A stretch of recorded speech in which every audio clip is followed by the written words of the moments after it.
Bienvenido a mi podcast The Traveling Flaneur, donde hablo de la economía, política, historia y cultura de los lugares que he visitado. También te doy consejos de viaje, te digo qué sitios recomiendo visitar, qué cosas hacer y dónde comer. La vida de un flaneur es la vida de un observador, la de una persona que vaga sin rumbo, con los ojos siempre abiertos ante cualquier oportunidad. Es una persona que no tiene afán y prefiere el camino al destino. Creo que en este mundo tan apresurado en el que vivimos, hacen falta más flaneurs y espero que disfrutes este podcast desde la perspectiva de un flaneur viajero. Hola y bienvenido a Kosovo. Kosovo se autoproclamó como un país independiente, pero aún no es reconocido como un estado independiente por todos los países. Según las cifras más recientes, 102 de los 193 países miembros de las Naciones Unidas han reconocido la independencia de la República de Kosovo. Entre esos entra Colombia. Sin embargo, hay varios países que aún no lo reconocen como independiente, incluyendo España, Brasil, Chile, México y Uruguay, y aún lo consideran como parte de Serbia. Hoy te explicaré mucho más sobre qué es este conflicto y por qué aún no se sabe si Kosovo es un país o no, pero comenzaré dándote mi contexto usual que doy para visitar cualquier país. Kosovo limita con Serbia, Macedonia, Albania y Montenegro. Su nombre proviene de un topónimo serbio que significa el campo de mirlos. Y después de servir como un centro de un imperio serbio medieval, Kosovo pasó por manos de albaneses, de serbios, de otomanos, de muchas personas e incluso de italianos, para después llegar a tener este conflicto. Pero te hablaré de eso más adelante y te explicaré todas las tensiones interétnicas que empezaron a sacudir a esta región. Como es costumbre, empezaré explicándote el lado macroeconómico. Y es que Kosovo tiene una pequeñísima población de solo 1.8 millones de personas. Y su economía también es muy pequeñita con un PIB de solo 7.000 millones de dólares, lo que se traduce en un PIB per cápita de aproximadamente 3.800 dólares. Esto significa que al año una persona en Kosovo gana en promedio 3.800 dólares. El salario mínimo del país es de más o menos 265 euros mensuales. Según estadísticas, el nivel de pobreza es bastante alto, estando alrededor del 30%. Y, aunque el desempleo también es bastante grande, se ha logrado reducir muchísimo a través de los años, pasando de ser del 50% en el 2001, a ahora estar en el 12% en las cifras del 2022. Estos impresionantes cambios se han hecho gracias a la creación de nuevos trabajos, como los que trae el turismo y otro tipo de servicios. La moneda oficial de Kosovo es el euro, aunque ellos no son parte de la Unión Europea ni de la zona euro. Ellos empezaron a implementar el euro muchos años atrás, y esto ha salvado al país en varias situaciones porque ha llegado a controlar su inflación. Pero, por otro lado, también ha sido malo, ya que hace que sus exportaciones no sean tan atractivas, en especial para todos sus vecinos, que son sus mayores aliados comerciales. El sector de servicios representa la mayor cantidad del PIB. Principalmente la administración pública, los servicios financieros y el comercio interno son los tres componentes importantes de este sector. La construcción de una industria turística ha sido una prioridad del gobierno posterior a la independencia. Y también, el gobierno ha empezado a implementar leyes fiscales destinadas a fortalecer la economía de mercado y fomentar una mayor inversión extranjera. Entonces, algo para tener en cuenta es que si visitas Kosovo, aparte de conocer su historia interesantísima y sus ciudades antiguas y hermosas, estás ayudando profundamente a su economía. Sus dos ciudades más grandes son Pristina y Prizren, y de estas dos te estaré hablando en mi próximo capítulo. Ahora, por el lado político, como te anticipé al principio, es complicado. Kosovo declaró su independencia de Serbia en el 2008, pero Serbia aún no reconoce a Kosovo como un estado independiente. Según la Constitución de 2008, el poder ejecutivo del gobierno está encabezado por un presidente, que es el jefe de Estado, y un primer ministro que es el jefe de gobierno. El presidente es elegido por la Asamblea de Kosovo para un mandato de 5 años, y él tiene derecho a ser reelegido. También el presidente es quien designa al primer ministro. Aunque Kosovo tiene el apoyo de Estados Unidos y varios países de la Unión Europea, no han logrado unirse a la ONU porque 2 de sus miembros permanentes, que son China y Rusia, utilizan su derecho al veto y consideran ilegal la independencia de esta región. Entonces, ahora pasaremos a la parte más interesante, que es toda la historia de Kosovo. Hey, it's Kaylee Cuoco for Priceline. Ready to go to your happy place for a happy price? Well, why didn't you say so? Just download the Priceline app right now and save up to 60% on hotels. So whether it's Cousin Kevin's Kazoo Concert in Kansas City, go Kevin, or Becky's Bachelorette Bash in Bermuda, you never have to miss a trip ever again. So download the Priceline app today. Your savings are waiting. Go to your happy place for a happy price. Go to your happy price, Priceline. Poco se conoce de Kosovo antes del siglo X, pero alrededor del siglo XII se sabe que empezaron a llegar varios serbios a esta región. En 1389 llegó la conocida Batalla de Kosovo, que fue librada justo al oeste de Pristina, y esta se peleó entre los serbios y los otomanos. El Imperio Otomano fue el ganador y empezó a tomar parte de esta región, y para mediados del siglo XV, los turcos ya se habían establecido en bastantes países, incluyendo Serbia también. En los siglos posteriores a la victoria otomana, una parte significativa de los habitantes serbios de Kosovo empezó a migrar hacia el norte y al oeste hacia otros territorios, y el equilibrio étnico empezó a cambiar porque empezaron a llegar varios albaneses a esta región. Los serbios y albaneses, ambos empezaron a ocupar ciudades de Kosovo, y le dieron bastante importancia cultural a este territorio. Para los serbios, por ejemplo, Kosovo se mencionaba en sus poesías épicas y representaba el sufrimiento y las aspiraciones nacionales de los serbios. Al mismo tiempo, para los albaneses, se identificaban ellos cada vez más con esta región, y a finales del siglo XIX, Prizren se había convertido en un importante centro cultural albanés. Serbia, que había obtenido la independencia del Imperio Otomano a principios del siglo XIX, decidió recuperar el control de Kosovo en 1912.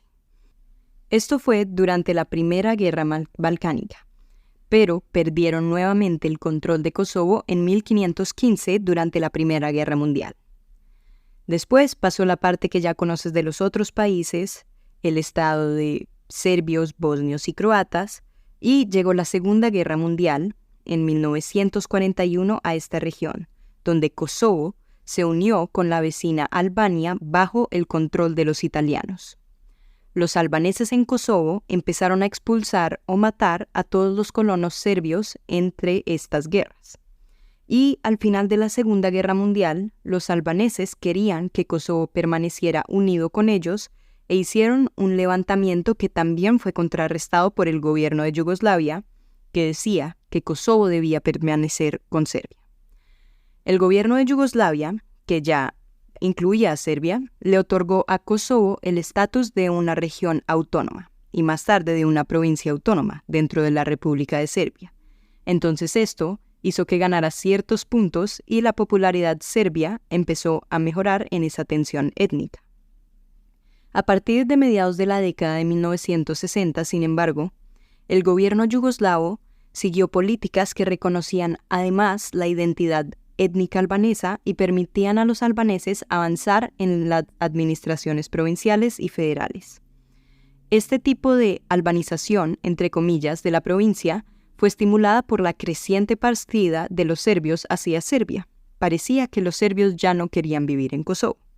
Y según la Constitución yugoslava que fue promulgada en 1974, el estatus de Kosovo como provincia autónoma era casi como el de una república en todo, menos en el nombre. Pero con las subidas de los precios de energía en 1973 y 1979, las cosas empezaron a complicar. Porque con estos precios tan altos, Yugoslavia se empezó a ver obligada a brindar ayuda económica a las regiones subdesarrolladas que estaban adentro de Yugoslavia y principalmente esto era Kosovo.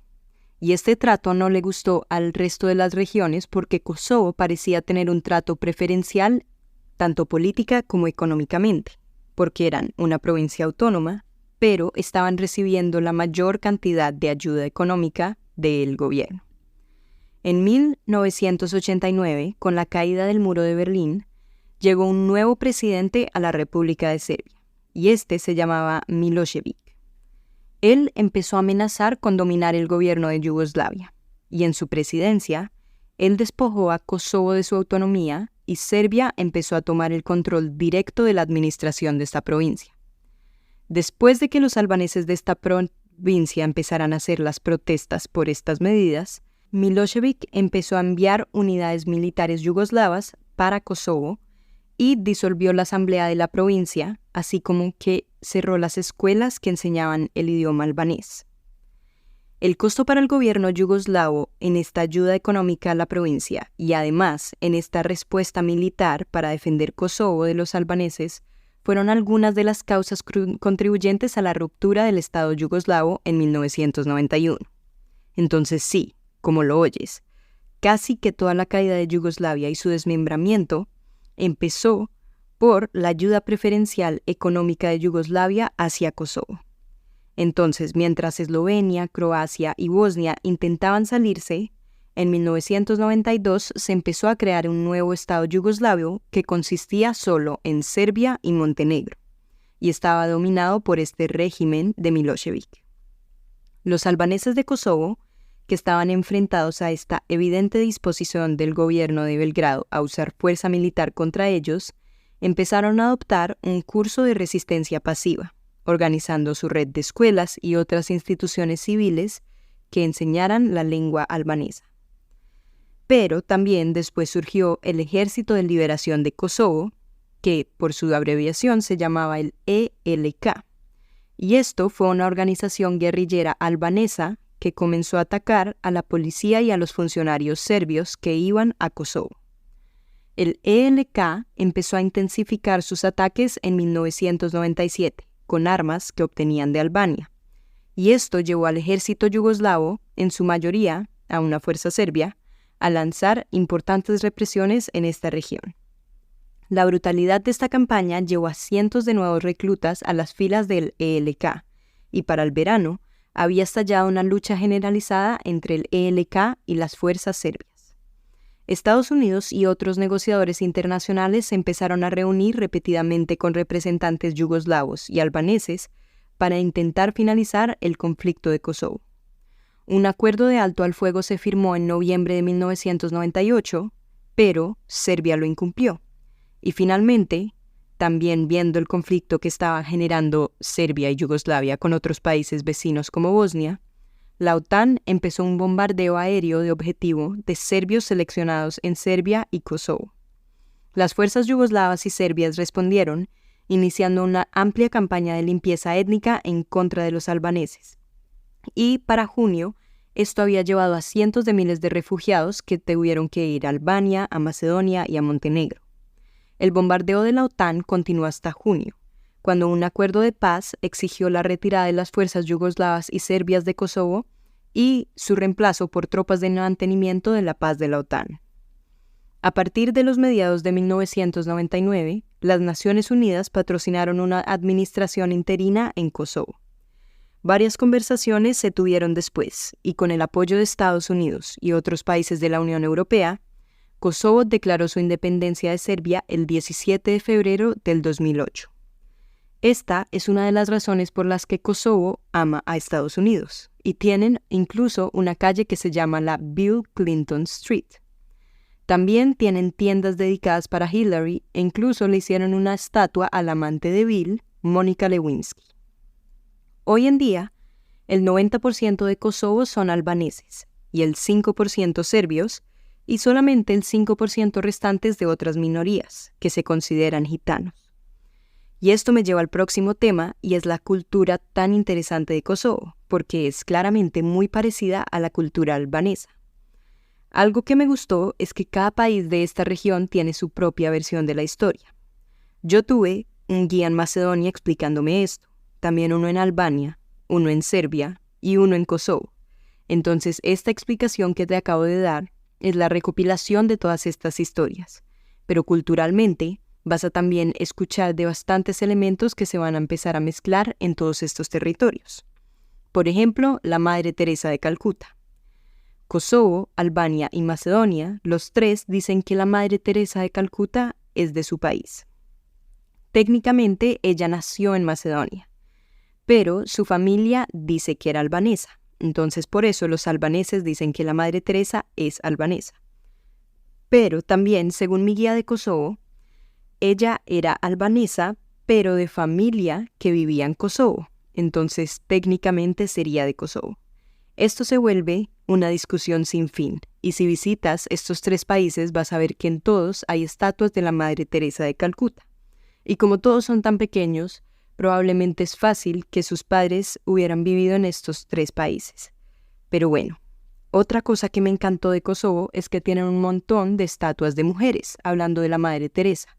Y no es solo esta, sino que todo Pristina está lleno de varias mujeres que han sido importantes en el país. Y es que ellos están en un proceso de darle más derechos y protagonismo a las mujeres. Cuando eran parte de Serbia, las mujeres no tenían importancia. Y en el año 2000 solo había 6% de las mujeres en la universidad porque no las dejaban estudiar. Ahora esas cifras han cambiado y el porcentaje subió a un 66%. Y mi guía, cuando me contó, también me dijo que fue parte del movimiento revolucionario para las mujeres. Y bueno, otra mujer de Kosovo que es una de las más famosas en la actualidad es Dua Lipa. Y sí, ahí va un dato curioso por si no sabías, Dua Lipa es de Kosovo. Kosovo ahora es un destino turístico que está en crecimiento, tiene una cultura increíble y una historia muy interesante. La capital, que es Pristina, es una ciudad muy moderna y la ciudad de Prizren, que es mi favorita, es conocida por su arquitectura otomana y su comida deliciosa, pero también es un lugar increíble turísticamente. En mis próximos capítulos te voy a llevar a explorar estas dos ciudades en detalle, para que también te enamores de Kosovo como yo. En la descripción vas a encontrar todos los links recomendados para agendar tus tours, vuelos y seguros de viaje. Comenta qué fue lo que más te sorprendió. Comparte mi contenido con alguien más que le encante viajar. Déjame un review para saber qué tal te parece mi podcast y te espero la próxima semana. ¡Buen viaje!